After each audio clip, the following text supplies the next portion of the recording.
Yang pertama, latar belakang di mana pada era digital saat ini perkembangan teknologi menyebabkan jumlah data meningkat dengan sangat pesat. Data dihasilkan dari berbagai sumber seperti media sosial, transaksi online, serta aktivitas digital lainnya. Nah, kondisi ini menjadikan data semakin besar dan kompleks untuk diolah. Metode pengolahan data secara konvensional seringkali tidak lagi mampu menangani data yang dalam jumlah besar dan beragam secara efektif. Dengan keterbatasan tersebut, mendorong berkembangnya pendekatan baru yang lebih modern yaitu data science. Data science memungkinkan proses pengolahan data dilakukan secara lebih sistematis dengan menggunakan ilmu statistika, matematika, dan juga teknologi komputer. Nah, melalui pendekatan ini, data mentah dapat diolah menjadi informasi yang bermakna, sehingga dapat digunakan sebagai dasar dalam pengambilan keputusan yang lebih akurat. Nah, di dalam laporan ini memiliki tujuan penelitian. Penelitian ini bertujuan untuk memahami dari konsep dasar data science dan juga machine learning di dalam pengolahan data. Nah, selain itu, penelitian ini juga bertujuan untuk menjelaskan pentingnya tahap data pre-processing dalam meningkatkan kualitas data. Nah, fokus utama dalam pembahasan ini adalah pada teknik data reduction ataupun dia penanganan missing data, serta identifikasi dan penanganan outlier agar hasil analisis ini menjadi lebih akurat dan dapat dipercaya. Sehingga informasi-informasi yang akan diberikan oleh data science ini bisa nih dipakai dalam kehidupan sehari-hari atau dalam pengambilan keputusan. Nah, selanjutnya ada tentang machine learning. Nah, machine learning itu dia merupakan bagian dari artificial intelligence. Nah, dia itu memungkinkan ini sistem untuk belajar dari data secara otomatis dengan menggunakan algoritma tertentu nih. Komputer dapat mengenali pola dan hubungan dalam data tanpa harus diprogram secara rinci. Nah, dari proses machine learning itu dalam pembelajaran ini dia mampu melakukan prediksi dan membantu pengambilan keputusan. Nah, oleh karena itu, teknologi dalam machine learning itu banyak dimanfaatkan dalam berbagai bidang seperti analisis data, rekomendasi sistem, dan juga klasifikasi. Nah, di dalam data itu banyak tentang permasalahan-permasalahan. Nah, ini selanjutnya kita tentang permasalahan data.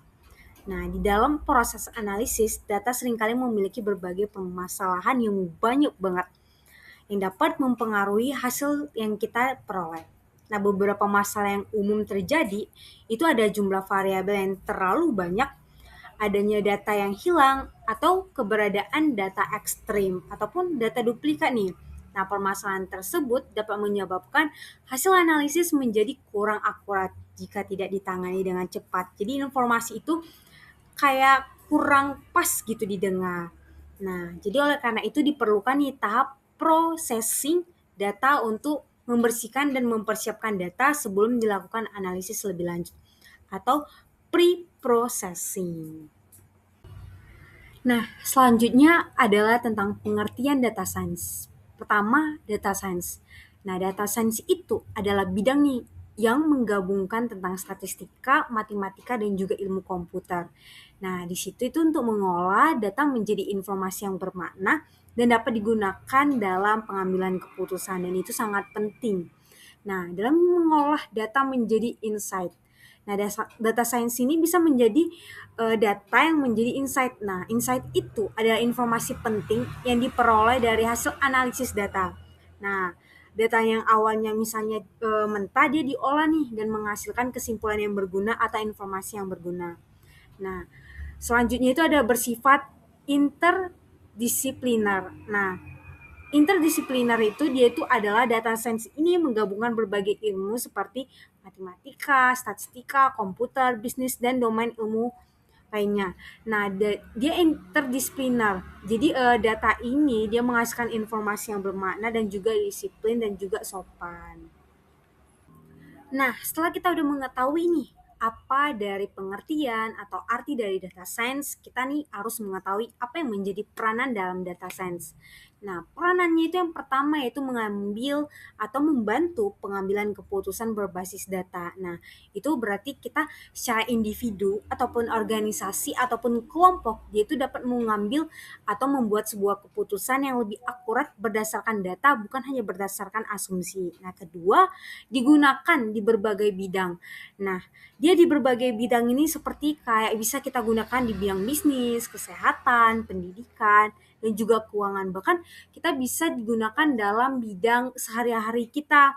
Nah, yang ketiga itu adalah contoh penggunaan. Nah, contoh penggunaan data science ini, dia itu bisa kayak memprediksi penjualan, analisis perilaku pelanggan, rekomendasi produk, dan kita juga bisa menganalisis risiko. Nah, teman-teman, karena kita udah mengetahui nih pengertian juga peran. Nah, dari data science itu kita bisa menghasilkan menjadi big data. Big data itu sebuah data besar yang dihasilkan oleh data science. Nah, dia memiliki beberapa nih karakteristik. Itu ada 5 V. Itu cara mudah untuk teman-teman menghafal. Nah, yang pertama itu adalah volume. Nah, volume ini atau volume itu adalah jumlah data yang sangat besar yang dihasilkan setiap waktu di berbagai sumber. Nah, kedua itu adalah velocity. Bukan berarti kita harus velocity nih ya kan. Nah, velocity itu kecepatan datanya yang terus bertambah dan harus diproses dengan cepat. Nah, ketiga itu adalah variety. Nah, variety itu adalah keberagaman jenis data. Dia keberagamannya ada teks, ada gambar, ada video, ada audio, dan juga ada data numerik. Nah, keempat itu ada veracity. Veracity itu adalah tingkat keakuratannya dan juga keandalan data yang digunakan. Nah, kelima itu ada value. Value itu nilai dan manfaat yang diperoleh dari pengolahan data. Nah, selanjutnya ini adalah data science life scale. Life scale itu artinya adalah siklus kehidupan. Nah, di dalam data science ini berarti ada siklus. Nah, yang pertama itu adalah data collection. Nah, data collection ini adalah proses pengumpulan data dari berbagai sumber. Nah, seperti kayak database, dari internet, dari sensor, ataupun dari survei. Nah, yang kedua adalah data cleaning atau data yang sudah dibersihkan. Nah, sebelum data dibersihkan, berarti ada data yang memiliki kesalahan, seperti ada data kosong, ataupun data duplikat, ataupun data yang tidak relevan nih. Nah, jadi karena udah dibersihkan, udah disesuaikan nih, makanya dia bisa siap untuk dianalisis. Nah, di dalam data science life scale itu ada yang kedua. Nah, yang pertama adalah explanatory data analysis atau EDA. Nah, itu adalah proses nih memahami pola, tren, dan hubungan dalam data melalui analisis awal. Nah, yang kedua itu adalah modeling. Modeling itu adalah model analisis yang menggunakan algoritma untuk menemukan pola atau membuat prediksi nih dari data tersebut. Nah, yang ketiga itu adalah evaluation dan deployment. Evaluation ini adalah proses menilai kinerja model. Sedangkan deployment itu adalah tahapan penerapan model untuk digunakan nih dalam kehidupan nyata kita. Tuh dia teman-teman. Baiklah, saya akan menjelaskan mengenai machine learning. Nah, machine learning merupakan bagian dari artificial intelligence atau AI yang memungkinkan sistem komputer untuk belajar dari data tanpa harus diprogram secara eksplisit. Nah, dengan memanfaatkan data historis, machine learning dapat mengenali pola dan menghasilkan prediksi atau keputusan secara otomatis. Nah, dalam data science, machine learning juga sering digunakan sebagai alat utama dalam proses pemodelan data. Nah, selanjutnya kita akan membahas mengenai jenis machine learning. Machine learning dibagi menjadi 3 jenis utama. Yang pertama yaitu supervised learning. Supervised learning menggunakan data yang sudah memiliki label, contohnya digunakan untuk klasifikasi dan regresi. Yang kedua ada unsupervised learning. Unsupervised learning digunakan pada data tanpa label untuk menemukan pola tersembunyi dari data tersebut. Yang ketiga ada reinforcement learning. Nah, dalam reinforcement learning, model belajar dari interaksi dengan lingkungan melalui reward dan punishment. Setiap jenis dari machine learning ini bisa kita pilih sesuai dengan tujuan analisis data yang kita inginkan. Nah, selanjutnya akan membahas mengenai contoh algoritma machine learning. Nah, beberapa algoritma yang umum digunakan dalam machine learning antara lain, yang pertama ada linear regression. Linear regression digunakan untuk memprediksi nilai kontinu. Yang kedua ada decision tree. Nah, decision tree ini digunakan dalam pengambilan keputusan yang berbasis aturan. Yang ketiga ada K-nearest neighbor atau KNN yang digunakan untuk mengelompokkan data berdasarkan kedekatan jarak. Yang terakhir ada neural network. Neural network digunakan untuk meniru cara kerja otak manusia dalam mengenali pola yang kompleks. Nah, pemilihan algoritma ini juga dapat disesuaikan dengan jenis data dan tujuan analisis. Nah, selanjutnya kita akan membahas mengenai data reduction. Data reduction adalah teknik yang digunakan untuk mengurangi ukuran atau kompleksitas data tanpa menghilangkan informasi penting di dalamnya. Teknik ini sangat penting terutama pada data dengan dimensi yang tinggi atau high dimensional data. Tujuan data reduction antara lain yang pertama adalah mengurangi kompleksitas data, mempercepat proses analisis, menghemat penyimpanan, dan meningkatkan performa model. Teknik data reduction. Beberapa teknik dalam data reduction antara lain yang pertama ada prinsipal komponen analisis atau PCA, yaitu dengan mengubah data ke dimensi yang lebih kecil. Yang kedua ada sampling. Sampling ini untuk mengambil sebagian data yang mewakili keseluruhan. Yang ketiga ada feeder selection, atau memilih variabel yang paling relevan. Dan yang keempat ada data compression, yaitu dengan mengurangi ukuran data tanpa kehilangan informasi penting. Nah, pemilihan teknik reduction ini harus disesuaikan agar tidak menghilangkan informasi penting di dalam data tersebut. Materi selanjutnya adalah missing data. Missing data adalah kondisi ketika data dalam suatu penelitian tidak lengkap atau kosong. Hal ini umum terjadi dan perlu ditangani dengan cara yang tepat.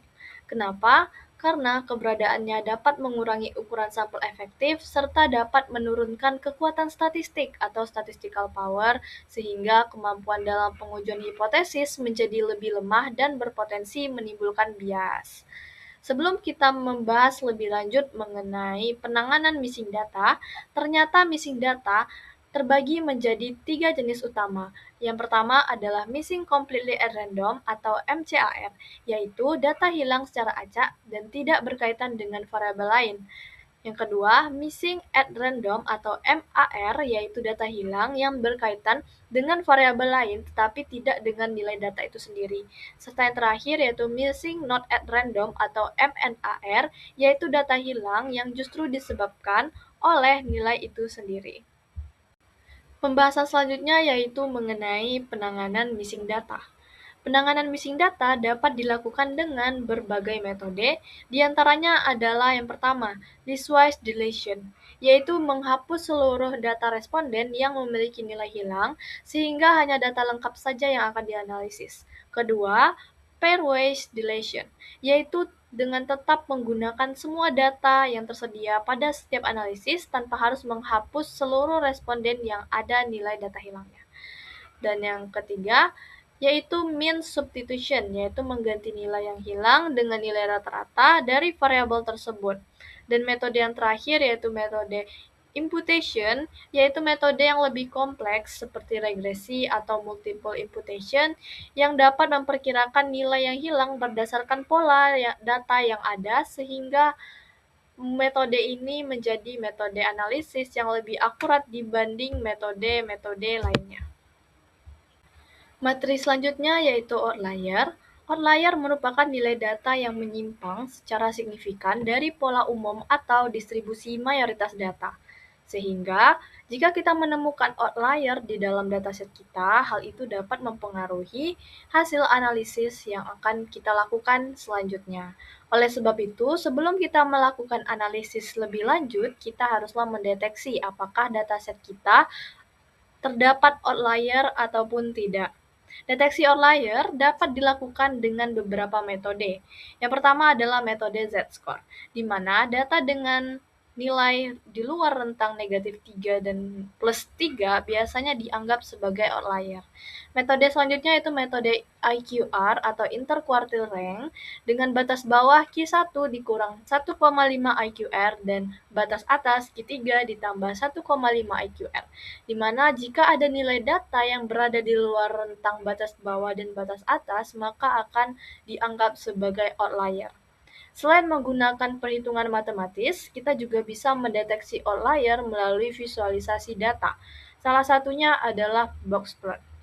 Box plot dapat membantu kita melihat nilai ekstrim secara visual. Serta metode yang terakhir yaitu metode Mahalanobis distance yang digunakan untuk mendeteksi outlier pada data multivariat. Setelah kita tahu bahwa dataset kita mempunyai outlier, maka kita harus segera menanganinya. Penanganannya dapat dilakukan dengan berbagai cara. Salah satunya adalah menghapus data jika dianggap tidak valid, atau melakukan transformasi data untuk mengurangi pengaruh ekstrim, atau menggunakan teknik Wien solarizing dengan mengganti nilai ekstrim ke batas tertentu, atau kita juga boleh mempertahankan data jika memang outlier tersebut kondisi sebenarnya dari dataset yang kita punya. Berdasarkan hasil yang sudah dibahas sebelumnya, dapat kita simpulkan bahwa data science merupakan ilmu tentang mengolah data menjadi insight yang berguna untuk pengambilan keputusan, dengan machine learning sebagai alat untuk membangun model prediksi.